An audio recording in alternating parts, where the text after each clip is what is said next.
Di saat Citra Ria menginginkan rekonstruksi ulang atas kasus yang menimpa dirinya, tiba-tiba Kejaksaan Negeri Cibinong menetapkan jika Citra akan segera menjalani sidang perdananya pada tanggal 10 Juni mendatang. Lantas, akankah perjuangan Eis Rosita, ibunda Citra, untuk membebaskan Citra dan juga ayahnya terhenti dan sia-sia?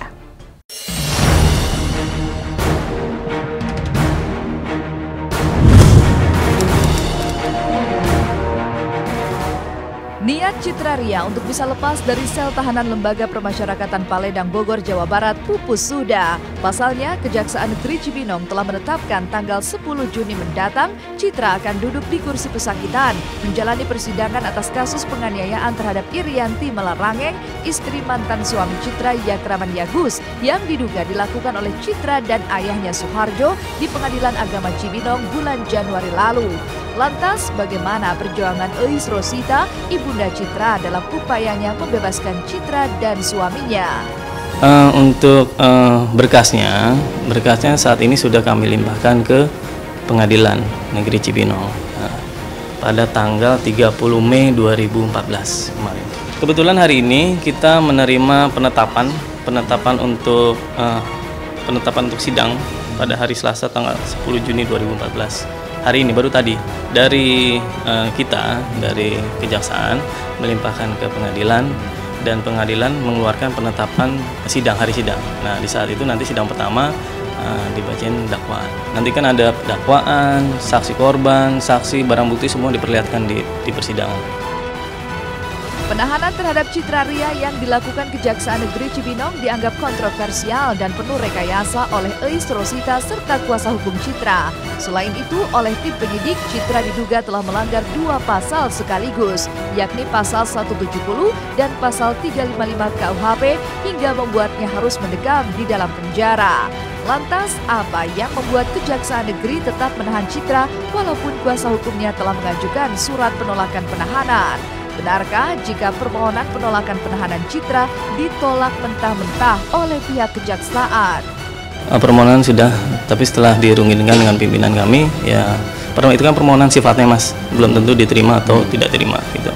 Kemarin kita sudah rundingan dengan pimpinan dan ternyata ditolak. Saudara CR dengan saudara SP disangkakan dengan pasal 170 dan pasal 351 Junto 55, yang mana dalam ketentuan pasal 21 KUHP itu termasuk dalam pasal-pasal yang dapat dilakukan penahanan gitu. Ya, jadi kami kemarin melakukan penahanan terhadap kedua tersangka tersebut. Ibu baru dengar waktu tanggal 28 hari Rabu itu asistennya Citra nelpon ke ibu, "Bu, Citra tidak bisa pulang sekarang." Loh, kenapa Mbak Erna? Langsung ditahan dan langsung dibawa ke LP di Jalan Paledang. Ya, ibu sempat kaget. Memang sejauh mana pemeriksaan dari kepolisian dan di kejaksaan? Sudahlah, saya bawa aja P2 selalu. Itu pun saya sudah koordinasi, Pak, dengan jaksa. Awas ya, ini jangan ditahan. Karena kenapa nggak ditahan? Kooperatif. Nah, pada waktu pas saya masuk, saya disuruh tunggu dari jam 11 sampai jam 4. Jadi disuruh tunggu dulu, Kepala Kejaksaan Negeri pulang dulu. Ya, terus saya dipanggil jam 4 lewat seperempat, sudah ditekan oleh jaksa. Jaksa itu yang penyidik ditahan. Saya tolak untuk. Penetapan Pengadilan Negeri Cibinong soal jadwal sidang perdana Citra Ria mau tidak mau meningkatkan status Citra sebagai terdakwa. Rencananya dalam sidang perdananya nanti, jaksa penuntut umum akan membacakan dakwaannya.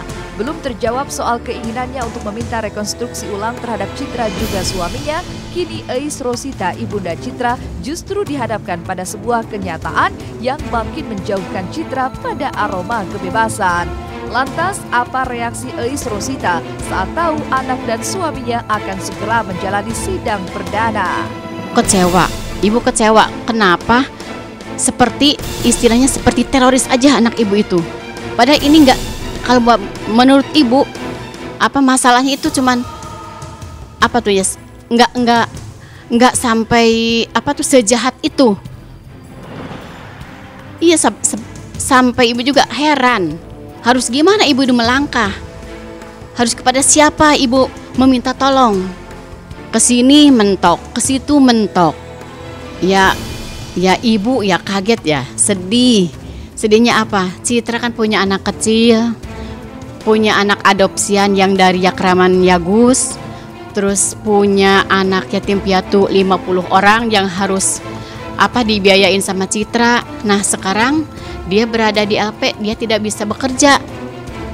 Nah sekarang mau nanya, apakah kepolisian atau dari kejaksaan mau istrinya bertanggung jawab membiayai anak-anak yatim? Hati mana yang tak akan pilu menyaksikan anak serta suaminya harus duduk di kursi pesakitan. Begitu pula dengan Eis Rosita. Tekadnya untuk bisa membebaskan Citra juga suaminya dari belenggu hukum makin membara. Lantas, apa reaksi Citra melihat dendam sang ibunda terhadap Irianti Malarangeng juga Yakraman Yagus yang pernah menjadi menantunya? Saya akan menantang ibunya Citra. Cuma sekarang mau tanya, apakah dia berani berhadapan sama ibu? Ayo di mana? Tapi dengan kepala dingin. Buat ibu begitu. Kalau Citra ya gimana ibu? Karena Citra kan di dalam nggak bisa mengikuti atau nggak bisa mendampingi ibu. Yang penting katanya mama, kalau mau menghadapi Irianti, mama harus tenang. Mama harus dengan berkabar insya Allah. Kalau dia mau menghadapi ibu, insya Allah ibu akan berhadapan dengan tenang. Abang Yakraman sama ibu dokter Irianti, ayo kita duduk bersama-sama, kita riungkan lagi sama yang tahu hukum. Ibu siap untuk membela anak ibu yang tidak bersalah. Citra memang masih bisa dan ada kesempatan untuk membela diri dan memperjuangkan nasibnya di hadapan majelis hakim saat proses persidangan nanti. Namun benarkah jika meringkuknya Citra di tahanan ini harus diikuti dengan penahanan Yakraman yang dianggap telah melakukan tindak KDRT saat masih menjadi suami Citra? Setelah nikah 8 bulan, Citra berdomisili di Pusdatin. Di Pusdatin selama 8 bulan. Dikarenakan Citra melihat ada kejanggalan, istilahnya ada katanya ada menikah lagi lah katanya Yakraman Yagus sama yang bernamanya M. Jangan ini kan dia namanya M. Citra langsung pulang ke Bandung. Lagi dia istilahnya KDRT. Kenapa dia tidak dimasukin ke sel? Makanya ibu mohon ini kepada para petinggi TNI yang benar-benar melihat orang kecil yang namanya Citra Ria yang benar-benar dipukul, ditonjok sama namanya Kolonel Yakraman, tolong ditindak yang seadil-adilnya.